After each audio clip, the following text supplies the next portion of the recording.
Hello everyone, welcome to my channel. तो guys, जैसा कि आप जानते हैं, मैंने आपके लिए चैप्टर 5 से कुछ सीरीज चला रखी है।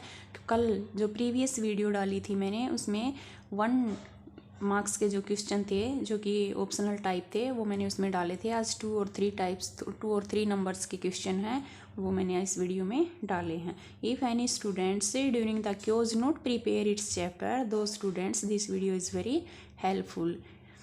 अगर आपको ये वीडियो अच्छी लगे तो लाइक, शेयर और कमेंट कीजिएगा और वीडियो को पूरी देखिएगा, अंत तक इसमें बने रहिएगा, क्योंकि ये वीडियो जो है आपके लिए बहुत ही बेनिफिशियल होने वाली है फॉर बोर्ड एग्ज़ाम। तो चलिए स्टार्ट करते हैं। इसमें क्या पूछा गया है, which term of AP, AP की वह कौन सी टर्म है। हमारे पास ये एपी दी गई है। तो गाइस, सबसे पहले आपको पता होना चाहिए कि एपी होती क्या है। एपी हमारे पास वो डिजिट, वो सीरीज होती है एपी जिसका डिस्टेंस हमारे पास इक्वल होता है। अगर हम a2 माइनस a1 करते हैं और a3 माइनस a2 करते हैं तो उसका डिस्टेंस हमारे पास क्या आना चाहिए, इक्वल होना चाहिए। तो वही एपी होती है। अब हमारे पास ये एपी दी गई है, ये पूछ रहे हैं कि which term of AP is 205। जो ये एपी दे रखी है, इसकी कौन सी टर्म 205 होगी। तो ऐसे तो हम काउंट करके इसको देख नहीं सकते, तो इसका पता हम कैसे करेंगे। हमने एपी लिख ली है, तो इसकी फर्स्ट टर्म क्या होती है गाइज, हमेशा जो पहला नंबर होता है, पहली डिजिट होती है, वो हमारी फर्स्ट टर्म होती है, उसको हम ए बोलते हैं। तो ए इज इक्वल कितना हुआ हमारे पास है 7। और जो कॉमन डिफरेंस होता है, डी निकालना पड़ता है, वो मैंने क्या बताया था आपको, a2 माइनस a1 करके हम डी निकाल लेते हैं, यानी कि सेकेंड डिजिट में से फर्स्ट डिजिट माइनस कर लेते हैं, तो हमारा कॉमन डिफरेंस निकल आया। तो अब जब भी इसमें पूछा गया है विच टर्म, तो विच टर्म वर्ड दिखाई देते ही आपको फॉर्मूला लगा देना है ए एन वाला। ए एन इज इक्वल होता है A plus N minus 1 into D. इतना तो आप कर ही सकते हैं कि विच टर्म दिखाई देने से फॉर्मूला आपको क्या, ओनली उन 2 या 3 फॉर्मूलेज हैं जो 5th चैप्टर में आपको रिमाइंड करने हैं।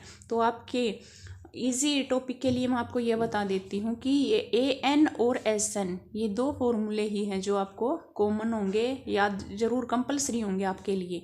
तो ए एन होता है A plus N minus 1 into D. अब बात आती है कि ए एन होता क्या है। ए एन गाइज इसमें पूछा गया है, इसमें जो दी गई टर्म है ए एन वही होता है। जैसे कि 205 दे रखा है हमने, इसमें पूछ रखी है विच टर्म, तो कौन सी टर्म है।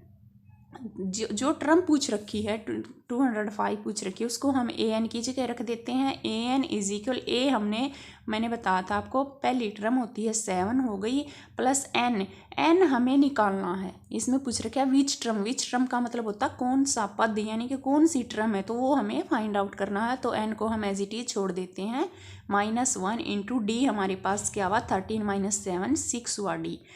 तो 205 है जो, उसको हम इस तरफ लेके जाएंगे, और जो हमें फाइंड आउट करना उसको एक तरफ ले आते हैं। -1 को हम इस तरफ लेके आए हैं, यहाँ 7 और 6 थे, तो इसको हम 205 को इस तरफ लेके आएंगे तो यहाँ माइनस हो जाएगा, और ये 6 यहाँ मल्टीप्लाई है, यहाँ के डिवाइड हो जाएगा। यहाँ इस तरफ भी रख सकते हैं हम इसको कि n-1 को यहीं रखते हैं, 7 इस तरफ प्लस है, इस तरफ आके माइनस हो गया, ये यहाँ मल्टीप्लाई है, यहाँ के डिवाइड हो गया। तो n-1 को हम यहीं रखेंगे। 205 में से 7 गया, 198/6, 98/6 को डिवाइड करेंगे 33।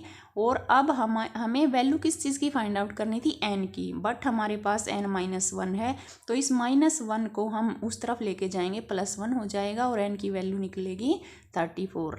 Hence 34 term of the given AP is 205, यानी कि जो ये 205 दे रखा है ये इस एपी की ही एक टर्म है। तो ये कौन से नंबर पर आएगी, ये 34th नंबर पर आएगी। That's clear. मैंने आपको ये शॉर्ट फॉर्मूला बता दिया है। अगर किसी भी सम में विच टर्म ऑफ एपी पूछा गया है, उसमें ए एन वाला फॉर्मूला लगाना है। अगर फाइंड दिस सम पूछा गया है तो उसमें एस एन वाला फॉर्मूला लगाना है। अब नेक्स्ट मूव ऑन करते हैं सेकंड सम की तरफ। Find the sum of first 40 positive integer divisible by 6।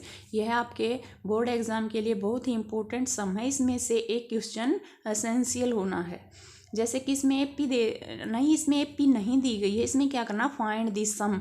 तो मैंने बताया था फाइंड दिस सम अगर आपको दिखाई देता है तो क्या फॉर्मूला लगाना, एस एन वाला।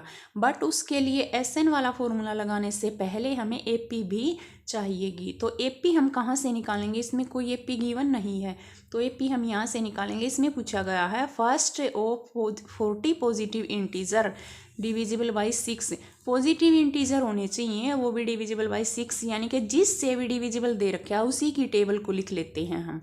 जैसे कि 6 से डिविजिबल दे रखा है उसकी टेबल हम यहाँ लिख लेते हैं, 6 2 = 12, 6 3 = 18, 6 4 = 24 एज कंटिन्यू। इसी तरह से हम चलाते रहेंगे इसको। बट इसमें अब हमें SN वाला फॉर्मूला यहाँ हम लिख लेते हैं। इसमें हमें किस किस चीज़ की ज़रूरत पड़ेगी, N, A और D की। तो A का तो आपको पता चल गया होगा 6 है, क्योंकि पहली टर्म ही A होती है, और D का भी पता चल गया 12 - 6 × 6 हो गया हमारे पास, = 6 हो गया। अब बात आती है N की, तो N क्या है, इन्होंने पूछ रखा find the sum of first 40 positive, तो N इन्होंने पहले ही दे रखा है, तो N हमारा 40 होगा। तो SN = 40/2, 2 × 6 की जगह, A की जगह हमने 6 रख दिया, प्लस N की जगह 40 - 1 × D क्या हुआ 6। तो इसी तरह से अब हम इसको सोल्व आउट कर देंगे। 40 को 2 से डिवाइड करेंगे 20 × 2 6 = 12, प्लस 40 - 1 39, और 39 6 = 234। अब 20 ये ब्रैकेट्स को अगर हम सोल्व आउट करते हैं, इसका मतलब क्या होता है, ये इसके साथ मल्टीप्लाई है, 20 × 234 + 12 करेंगे तो 246 गिवन होगा, अब मिलेगा हमें।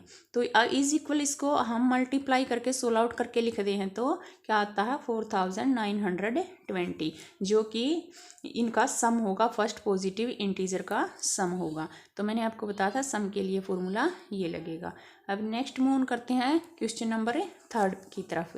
तो 3 में क्या पूछा गया है, find the sum of first 15 multiple of 8। तो मैंने अभी ये भी बताया था, जिस चीज़ का भी मल्टीपल दे रखे हैं उसी की टेबल को हम लिख लेते हैं, उससे हम एपी बना लेते हैं। तो एपी हमने बना ली 8 की टेबल को लिखकर। तो इसमें n क्या हुआ 15, n क्योंकि 15 फर्स्ट 15 टर्म है जो उनका सम पूछ रखा है, और a हुआ हमारा 8, d हुआ 16 - 8 = 8, और n मैंने आपको बता ही दिया है 15। तो अब हम क्या करेंगे, इसका सम निकालेंगे। तो सम निकालने के लिए मैंने आपको बताया था कि फॉर्मूला क्या होगा, SN = n/2 × n - 1 × d। तो ये लिख दिया है मैंने। अब जो कुछ इसमें पूछ रखा है उसकी जगह हम वही रख देते हैं। तो n था 15/2, 2 × A है 8, प्लस n फिर 15 - 1 × d। तो इसी तरह से सोल्व आउट हम इसको कर देंगे जैसे कि हमने सेकंड सम किया था, तो हमारा आंसर निकल आएगा। अब मूव ऑन करते हैं 4th सम की तरफ। 4th सम में पूछ रखा है चेक वेदर। देखिए ये जो 2 सम थे ये डिफरेंट थे, लेकिन 4th सम है ये और डिफरेंट है इसका। Check whether -50 is a term of AP, एक एपी दे रखी है, इसमें हमें क्या चेक करना है कि ये जो -150 है ये इसी एपी की कोई टर्म है, तो हमें चेक करना है। तो हम इस एपी को लिख लेते हैं, और इसकी फर्स्ट टर्म क्या हुई हमारे पास 11, और डिफरेंस क्या हुआ 8 - 11, तो माइनस के ज़्यादा हैं तो -3 हमारे पास से कॉमन डिफरेंस होगा। और इसमें क्या पूछ रखा है, हमने -150 पूछ रखा है, तो इसको ही हम क्या कर लेते हैं n मान लेते हैं, यानी कि इसको an मान लेते हैं हम। अगर हमसे कोई टर्म पूछी गई है कि क्या ये टर्म किसी एपी में है, तो उसको हम an मान लेते हैं और an वाला फॉर्मूला रख लेते हैं। तो a + n - 1 × d होता है an की जगह हमने -150 रख दिया। a था हमारा 11 प्लस n हमें फाइंड आउट करना है, तो n की जगह हमने n रख दिया, -1 × -3 हमारा d है = -150। तो n - 1 को हम यहीं रखेंगे, -150 उस तरफ एज इट इज़ रहेगा, 11 यहाँ प्लस था उस तरफ जाके माइनस होगा, और -3 इस प्लस मल्टीप्लाई है इस तरफ और उस तरफ जाके डिवाइड होगा। तो इसको सोल्व आउट करने से हमें क्या मिला, -150 - 11 तो -160 होगा। देखिए ये माइनस और माइनस प्लस हो जाते हैं, बट साइन किसका आता है, माइनस का।